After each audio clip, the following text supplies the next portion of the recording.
খুব সহজেই কি করে কুণ্ডলিনী শক্তি জাগ্রত করা যায় আজকে এই বিষয় নিয়েই আলোচনা করব। আর পুরো বিষয়বস্তুটা ভালো করে বুঝতে হবে, নাহলে ভিডিওটা যদি কেটে কেটে দেখো কিছুই বুঝবে না। পুরো বিষয়টা ভালোভাবে বুঝতে হবে। সবচেয়ে সহজ পদ্ধতি হচ্ছে ভক্তিযোগ। ভক্তিযোগের মাধ্যমে কুণ্ডলিনী শক্তি জাগ্রত করা সবচেয়ে সহজ পদ্ধতি। কিন্তু কুণ্ডলিনী শক্তি জাগানোর অনেক রকম পদ্ধতি আছে, ঠিক আছে। এবার ভক্তি যোগ এমন একটা যোগ যার মাধ্যমে কুণ্ডলিনী শক্তি জাগ্রত হতে পারে। কিন্তু ভক্তি যোগটা আবার সবাই বুঝবে না, সবার কাছে সমর্পণের এক একজন সাধক এক এক রকম ভাবে বোঝে সমর্পণের অর্থ। সুতরাং সমর্পণে যে ভক্তি আসে সেই ভক্তি যোগের দ্বারাই কিন্তু কুলকুণ্ডলিনী শক্তি জাগ্রত হতে পারে একজন সাধকের। আর সবার প্রথমে বুঝবো কুলকুণ্ডলিনী শক্তিটা আসলেই কি, এটা কি সত্যি হয়। দেখো, কুলকুণ্ডলিনী শক্তি অরিজিনাল আছে আমাদের দেহের ভিতরের শক্তি, যেই শক্তিটা অনুভব করা যায়, সাধক অনুভব করতে পারে যে একটা প্রাণ শক্তি, একটা শক্তি, সেই শক্তি সাধক অনেক কিছু আধ্যাত্মিক অনুভব, সেই শক্তি জাগলে অনেক কিছু আধ্যাত্মিক অনুভব হয় এবং ধীরে ধীরে যে যেরকম ভাবে নেবে, হ্যাঁ, সাধকের সেরকম ভাবে অনুভূতি হবে।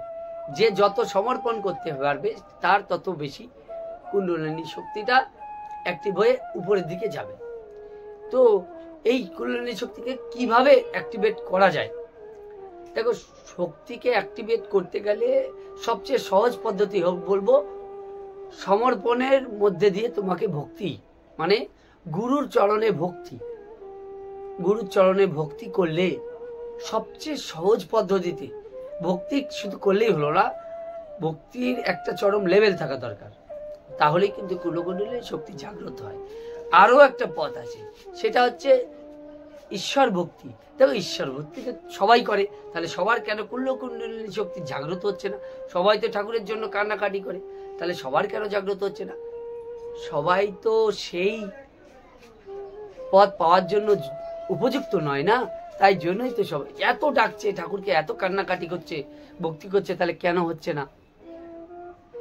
ভক্তি যোগেরও এক একটা পর্যায় আছে, সেই পর্যায়ে যেতে হয়।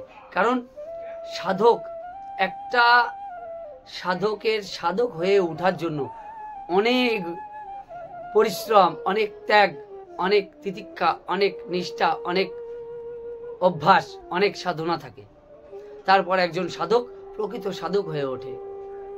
সুতরাং একজন সাধকের প্রকৃত একজন গুরু, যার কিনা কুলকুণ্ডলিনী শক্তি জাগ্রত, এমন গুরুকে যদি ভক্তি করতে পারে, চরম ভক্তি, সেই ভক্তির দ্বারা কুলকুণ্ডলিনী শক্তি জাগ্রত হতে পারে। আর গুরু, যিনি গুরু, সেই গুরু নিঃস্বার্থ হতে হবে। সেই গুরু যদি স্বার্থপর হয়ে যায়, নিজের আখেরটা গোছানো ব্যস্ত থাকে, শিষ্যের থেকে পয়সা নিয়ে কোর্স করিয়ে কুণ্ডলিনী শক্তি জাগ্রত করে দেবে, এই সব গুরুর পাল্লায় তোমরা পড়ো না, তোমরা বিভ্রান্ত হবে। এইভাবে কুণ্ডলিনী শক্তি কখনো জাগ্রত হয় না।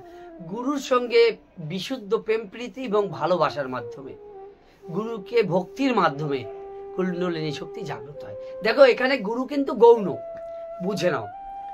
গুরু কুণ্ডলিনী শক্তি জাগ্রত গুরু, ঠিক আছে, সে পথটা বলে দিতে পারবে, কিন্তু গুরু গৌণ।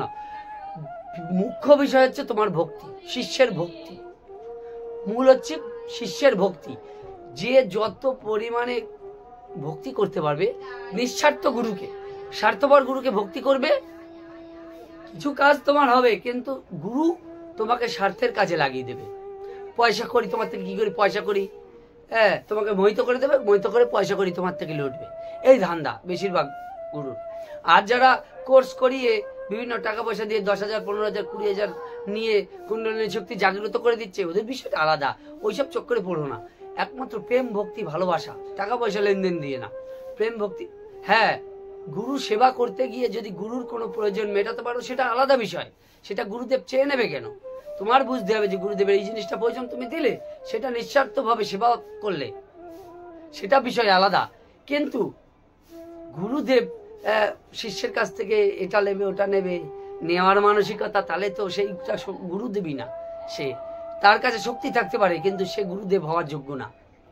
হ্যাঁ, এইবারে এই এমন নিঃস্বার্থ গুরু যে কিনা সবসময় নিঃস্বার্থ ভাবেই চলে, টাকা পয়সা যার উদ্দেশ্য না, উদ্দেশ্য শিষ্যের আধ্যাত্মিক উন্নতি, সেও যাতে অনেক উন্নত পর্যায়ে যেতে পারে।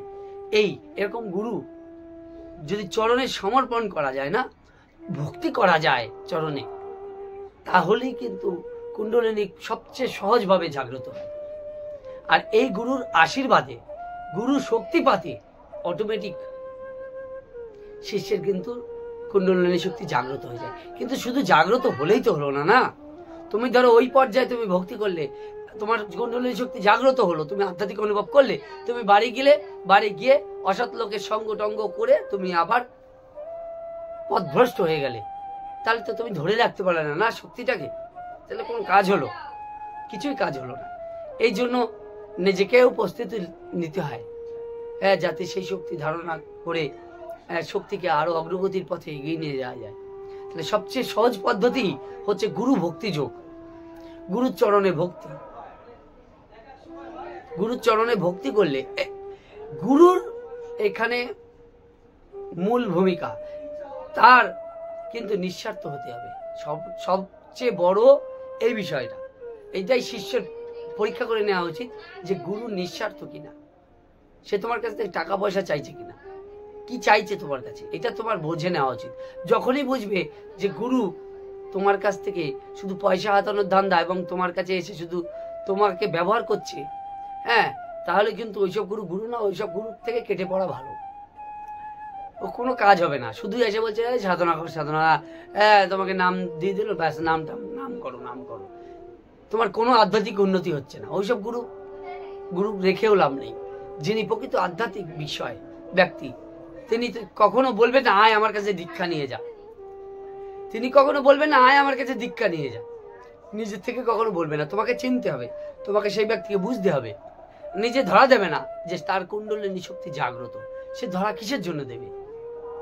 কুণ্ডলিনী ব্যক্তি জাগ্রত যে ব্যক্তি, সে কখনো ধরা দেবে না যে কুণ্ডলিনী শক্তি জাগ্রত, আসো। সে কখনো বলবে না। তোমাকে বুঝে নিতে হবে যে এই মানুষে, তার কথাবার্তা, তার চাল চলনে তোমাকে বুঝতে হবে যে এই ব্যক্তির কুণ্ডলিনী শক্তি জাগ্রত, এ কি করে বলছে এইসব কথা।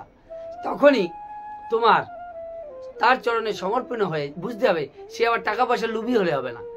সবচেয়ে সহজ পদ্ধতি, গুরুচরণে সমর্পণ করে দিয়ে সে যে আশীর্বাদ করবে, শক্তিপাত করবে, তখনই কুণ্ডলিনী শক্তি জাগ্রত হবে।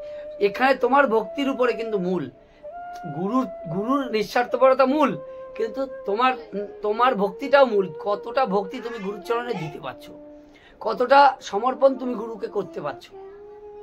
এই জন্য অনেকে শক্তিমান গুরুর কাছে যায়ও, কিন্তু গিয়েও কিছু পায় না, কারণ শিষ্য সমর্পণ করতে পারে না, তো ভক্তি দান করতে পারে না, তো ভক্তি করতে পারে না তো গুরুকে, তাহলে সে পাবে কি করে?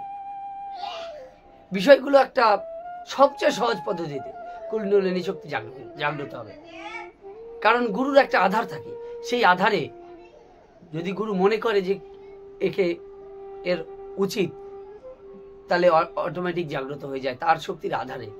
কিন্তু এখানে গুরুর নিঃস্বার্থপরতা মূল, আর শিষ্যের ভক্তিটা মূল। তাহলে ভক্তি যোগের মাধ্যমে সহজেই কুণ্ডলিনী শক্তি জাগ্রত হয়, কিন্তু জাগ্রত হলেই না, সেটাকে ধরে রাখতে হবে। ধর আবার সে বিপদে গেল, আবার গুরুর কাছে এসে এবার তারপরে গুরু কিভাবে কি করবে সেটা প্রকৃত গুরুর বিষয়, যে আবার কি করে বারবার তোমাকে গুরুদেব সেরকম নিঃস্বার্থপরতা হতে পারবে যে তোমাকে আপন করে নেবে, যে তোমাকে ভালোবাসবে। তোমাকেও তো ভালোবাসতে হবে, তুমি নিঃস্বার্থপরতা, তুমি গুরুদেবের কাছে শুধু ঋদ্ধি সিদ্ধি লাভ করার জন্য যাচ্ছ, তাহলে তো তুমি গুরুদেবকে ভালোবেসে যাচ্ছ না, না, তুমি সিদ্ধি লাভ করার জন্য যাচ্ছ।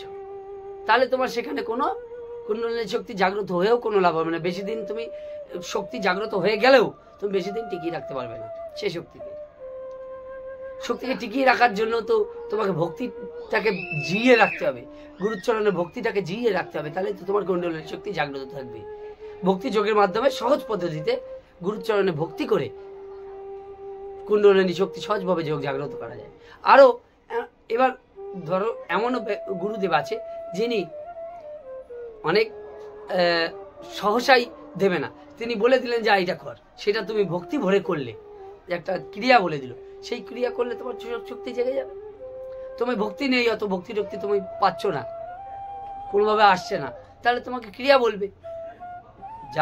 যার শক্তি জাগ্রত সে অনেক কানুন কায়দা কানুনই জানে, সে তোমাকে বলবে কেন ওই কায়দা ওই কায়দা ওই কায়দা, সে বুঝবে শিষ্যর কতটা উপযুক্ত হয়েছে, সেই অনুযায়ী সে বলবে।